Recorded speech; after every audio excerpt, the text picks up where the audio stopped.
बहुत बहुत स्वागत है आपका। Thank you very much for coming to the session. तो आज की प्रैक्टिस हम शुरू करते हैं। देखिए, आज के सेशन में हम करेंगे कॉन्वर्सेशन की प्रैक्टिस। दो लड़कियां मार्केट में खड़ी हुई हैं, उनके बीच में जो कॉन्वर्सेशन हो रहा है, एग्जैक्टली फीलिंग्स को एक्सप्रेस करने के लिए सेंटेंसेस को कैसे स्ट्रक्चर करना है, ताकि जो हम शब्द पे एम्फेसाइज करना चाहते हैं, डर पे एम्फेसाइज कर रहे हैं, कभी हम खुशी पे एम्फेसाइज करते हैं एक सेंटेंस में, तो एक शब्द पर एम्फेसाइज करने के लिए सेंटेंस को किस तरीके से स्ट्रक्चर किया जाएगा, ये सारे के सारे स्ट्रक्चर्स की हम यहाँ पर प्रैक्टिस करेंगे आज के सेशन में। So I will be sharing my screen with you.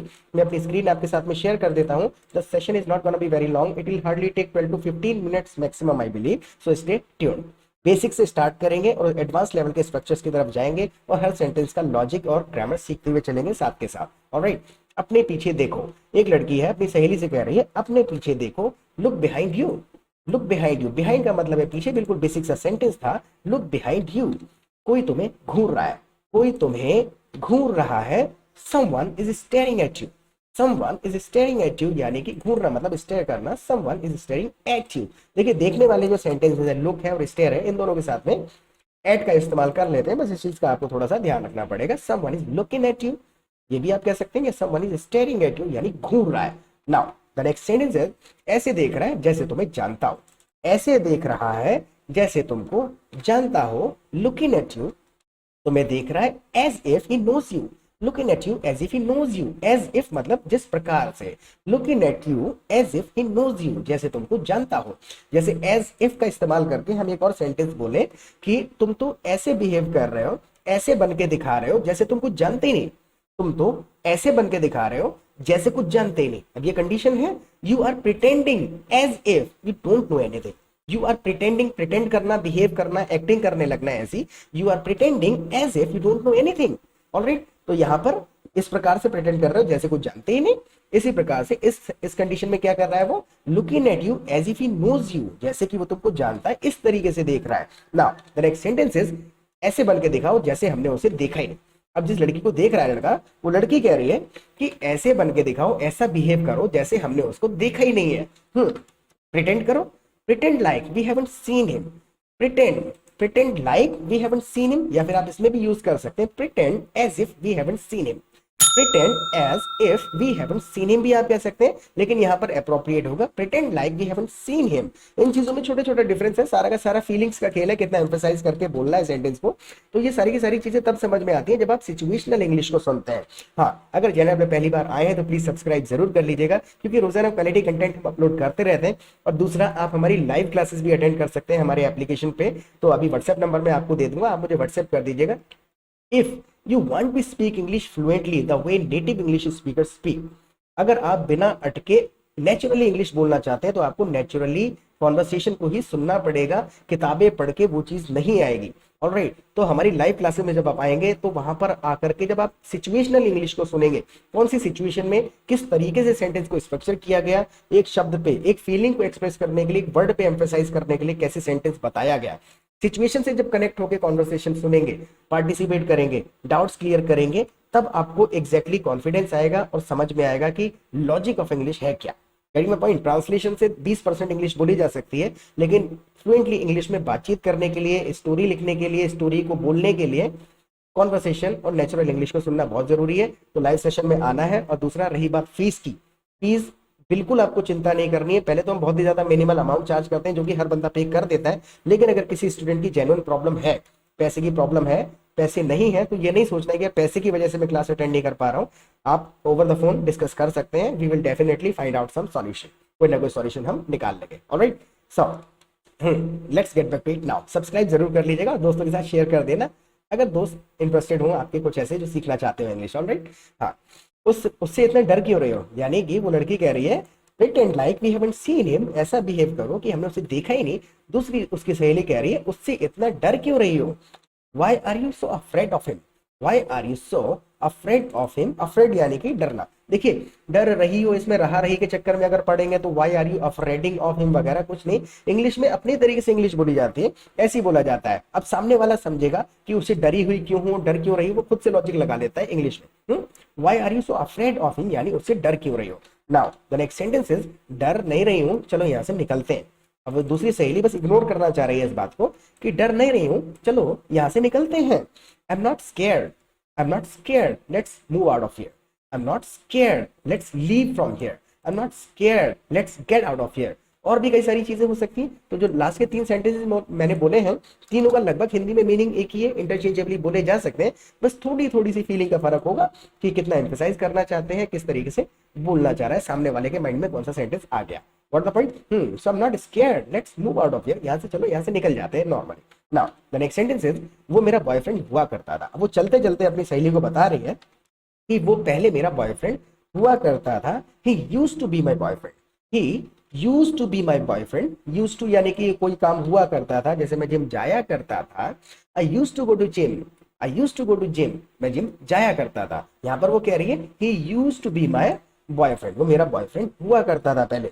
Now तुमने उसके साथ में ब्रेकअप क्यों कर लिया? अब दूसरी लड़की पूछ रही है, उसकी सहेली, तुमने उसके साथ में ब्रेकअप क्यों कर लिया? Why did you breakup with him, why did you breakup with him. देखिए यहाँ पर हमने डिड का इस्तेमाल कर लिया है, तो बिल्कुल नॉर्मल हमने फर्स्ट फॉर्म ब्रेकअप का ही इस्तेमाल कर दिया, कुछ आगे पीछे नहीं लगाया, सेकंड फॉर्म थर्ड फॉर्म वगैरह। इसको अगर हम डिड हटा दें तो ऐसा भी कह सकते हैं, why you broke up with him, why you broke up with him, right. तो डिड अगर हम किसी भी सेंटेंस में इस्तेमाल कर लेते हैं तो आगे जो वर्ब इस्तेमाल कर रहे हैं उसका फर्स्ट फॉर्म ही इस्तेमाल होता है। ये थोड़ा सा आपको याद रखने की जरूरत होगी। हाँ, so why did you breakup with him, तुमने उसके साथ ब्रेकअप क्यों कर लिया? मैंने नहीं किया बल्कि उसने किया। अब ये देखिए, अब यहां से थोड़ा सा नेचुरल इंग्लिश हम शुरू करेंगे। यहां हम शब्दों को लिटरली ट्रांसलेट नहीं करेंगे, क्योंकि अब वो सेंटेंस आ गए जो ट्रांसलेट करने लायक है नहीं, जिनका ट्रांसलेशन किया ही नहीं जा सकता। नेचुरली फीलिंग को समझना पड़ेगा, पहले हम कहना क्या चाह रहे हैं और उस बात को कहने का इंग्लिश में तरीका क्या है। ऑलराइट, मैंने नहीं किया बल्कि उसने किया। It wasn't me, it was him.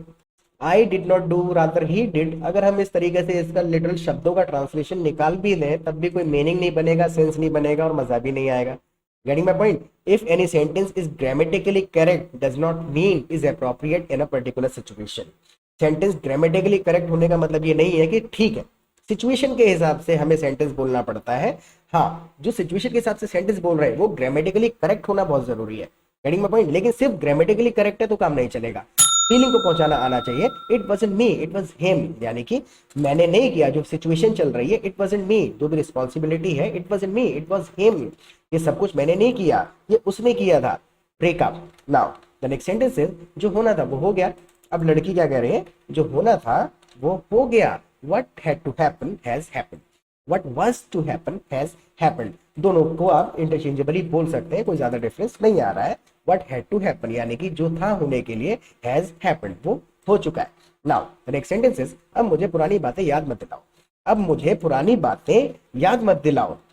Don't remind me of those bad memories. देखिए, अगर यहां पर आप कहना चाहें लिटरल ट्रांसलेशन अगर हम करें, don't remind me of old things, मजा नहीं आएगा। Don't remind me of old things, पुरानी चीजें याद मत दिलाओ। लेकिन यहाँ पर एग्जैक्ट फीलिंग क्या चल रही है सिचुएशन के हिसाब से, उस लड़की की फीलिंग है दुख में है, so don't remind me of those bad memories. देखिए, इंग्लिश अपने ही तरीके से बोली जाती है, रंग भरी इंग्लिश, जिसको कहते हैं ना एग्जैक्ट फीलिंग भरी इंग्लिश, तभी समझ में आएगी जब लाइव सेशन को अटेंड करेंगे, लाइव कॉन्वर्सेशन सुनेंगे, सिचुएशनल सेंटेंसेस सीखेंगे। तो लाइव सेशन में जरूर आइएगा, बिल्कुल भी आपको आलस नहीं करना है। 1-2 घंटे के सेशन होते हैं, बहुत मजा आएगा, काफी नॉलेजेबल सेशन होंगे। जो बड़े बड़े कंसेप्ट्स हैं जिनको आज तक क्लियर ही नहीं हो पाए डाउट्स कि यार इस चीज को बोले कैसे, इसका इंटरचेंजेबल ऑल्टरनेट क्या है, 15-20 दिन में आपको खुद से इंप्रूवमेंट दिखने लगेगा। Okay, now the next sentence is, जब पीछे देखती हूँ तो बहुत दुख होता है। वो क्या कह रही है? Don't remind me of those bad memories, वो पुरानी यादें अब मुझको याद मत दिलाओ। जब पीछे देखती हूँ तो बहुत दुख होता है, जब पीछे देखती हूँ तो बहुत दुख होता है। When I look back it hurts a lot, when I look back, जब पीछे देखती हूँ, कहने का मतलब ये देखने वाला हूँ, मतलब वैसा आंखों से देखने वाला नहीं हो रहा है, उसका कहने का भावना ऊपर वाले सेंटेंस में भी आप समझ रहे हैं क्या है, पीछे देखती यानी पुरानी बातें याद करती हूँ। When I look back it hurts a lot, it hurts a lot यानी बहुत दुख होता है। हर्ट करना दुख के लिए इस्तेमाल कर लेते हैं, दर्द के लिए भी इस्तेमाल होता है। मान के चलिए चोट लग गई आपको, आपको कहना है बहुत दर्द हो रहा है, भले चोट में दर्द हो रहा है तब भी आप कह सकते हैं इट्स हर्टिंग ए लॉट। तो दर्द को इंडिकेट करने के लिए, हर शब्द का इंडिकेशन होता है, शब्द का कोई मीनिंग नहीं होता, कहने का तात्पर्य ये है ना। हाँ, अगर चोट में दर्द है, चोट में दर्द है तो दर्द का मीनिंग पेन इस्तेमाल करने की जरूरत नहीं है, इट्स हर्टिंग अ लॉट यानी बहुत दर्द हो रहा है चोट में। अब वहां पर क्या हो रहा है? व्हेन शी लुक्स बैक, जब वो वापस पुरानी चीजें याद करती है, इट हर्ट्स अ लॉट, बहुत ज्यादा दुख होता है। नाउ मैंने उस पर बहुत भरोसा किया था। अब देखिए, 3 सेंटेंसेस को कंटिन्यूअसली सुनिएगा तो समझ में आएगा वुड कहाँ लगा रहे हैं, वॉज कहाँ लगा रहे हैं और यूज टू कहाँ लगा रहे हैं। तीनों का मतलब वही है, पास में कुछ था। मैंने उस पर बहुत ज्यादा भरोसा किया था। I trusted him so much, यहाँ सेकंड फॉर्म से काम चला दिया, बिल्कुल पास। I trusted him so much, यानी मैंने उस पर बहुत भरोसा किया था। Now the next sentence is, मैं उसे अपनी सारी बातें बताती थी। मैं उसे अपनी सारी बातें बताती थी। आई would share everything with him. I would share everything with him. देखिए वुड का इस्तेमाल हम कहाँ करते हैं, आपने अक्सर ये कंफ्यूजन सुना होगा कि वुड पास्ट के लिए भी इस्तेमाल होता है। वुड पास्ट के लिए तब तक इस्तेमाल नहीं कर सकते जब तक इंडिविजुअल है। अगर आप इंडिविजुअल सेंटेंस, अगर मैं आगे पीछे भूल जाऊं, आई would share everything with him, अगर ये अकेला सेंटेंस बोलूंगा तो इसका मतलब हो गया मैं उसके साथ सारी चीजें शेयर करूंगा। अभी ये फ्यूचर इंडिकेट कर रहा है वुड। लेकिन अगर मैं ये दो सेंटेंस को मिला दूं, आई trusted him so much, I would share everything with him, तो इस वुड का मतलब हो गया पास्ट। Getting my point. तो वुड अगर आप पास्ट के लिए यूज करना चाहते हैं तो आपको पहले या इसके बाद में पास्ट का एक सेंटेंस बोला होना चाहिए। वुड अकेला अगर इस्तेमाल करेंगे तो हमेशा इसका मतलब फ्यूचर ही रहेगा। पास्ट अगर इसको इंडिकेट करना है वुड के थ्रू तो आपको आगे पीछे पास्ट का एक सेंटेंस बोला होना चाहिए। तो यहां पर उसने पहले इंडिकेट कर दिया है past. I trusted him so much, मैं बहुत उस पर भरोसा करती थी। And I would share everything with him, हर चीज उसके साथ शेयर करती थी, शेयर किया करती थी। व्हाट द पॉइंट कि वुड का पास्ट के लिए इस्तेमाल कहाँ होता है।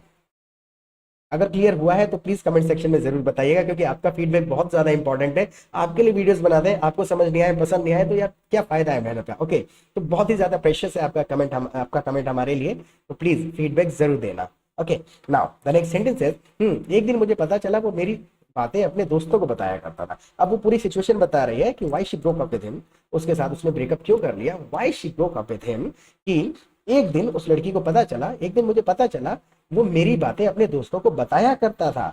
One day I found out, one day I found out यानी मुझे पता चला, ही was sharing all my secrets with his friends. One day I found out he was sharing all the secrets with his friends, अपने दोस्तों के साथ सारे secrets जो है मेरे शेयर किया करता था। Now the next sentence is, और मेरी बातों का मजाक उड़ाया करता था। अब देखिए ये सारे के सारे लिटरली ऐसे सेंटेंसेस हैं जिनको हम इंग्लिश में अगर ट्रांसलेट कर देंगे और फिर बोलेंगे तो बड़ा वियर्ड साउंड करेंगे। फीलिंग समझ रहे हैं आप, उस फीलिंग को एक्सप्रेस करने का तरीका इंग्लिश में सीखते चले जाइए।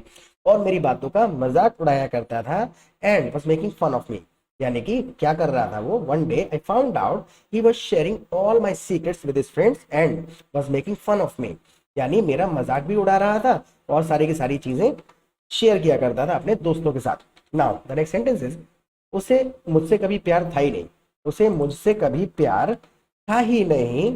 He never really loved me, he never really loved me, really इस्तेमाल करके आपने एम्फसाइज कर डाला, कभी था ही नहीं।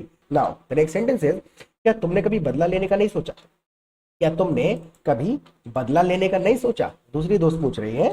सो didn't you ever think of taking revenge, didn't you ever think of taking revenge. देखिए इसको आप रेवेंज पे लाके उसने छोड़ दिया है, क्या तुमने कभी उससे बदला लेने का नहीं सोचा, तो यहाँ पर आप ऑन हिम का इस्तेमाल करेंगे।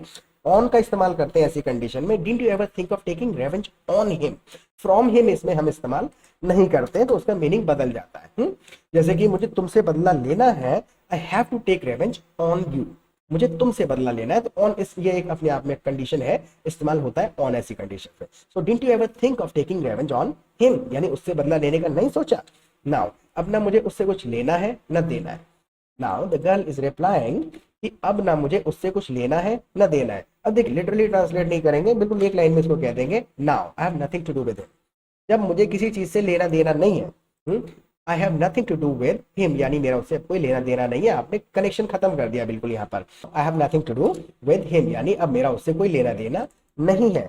Now the last sentence is, last sentence है, चलो पार्लर चलकर आइसक्रीम खाते हैं, चलो पार्लर चल के आइसक्रीम खाते हैं। देखिए आइसक्रीम वाला जो रेस्टोरेंट, एक तो होता है रेस्टोरेंट जहाँ सब कुछ मिल जाता है, आइसक्रीम वाला स्पेसिफिकली पार्लर ही होता है। वो पार्लर मतलब सिर्फ ब्यूटी पार्लर नहीं है, कोई भी चीज का पार्लर हो सकता है ना। The next sentence is, let's go to parlour and have ice cream, let's go to parlour and have ice cream. देखिए यहाँ पर क्या है समझने की, थोड़ा सा इस सेंटेंस का इंपॉर्टेंस समझिएगा। चलो पार्लर चलकर आइसक्रीम खाते हैं, हाँ, लेट्स गो टू पार्लर के बाद एंड लगा दिया एंड हैव आइसक्रीम। मान के चलिए मैं किसी बंदे को कहूँ कि मेरे घर आके बताओ, मेरे घर आकर बताओ, तो मैं क्या कहूंगा, come to my house and tell me.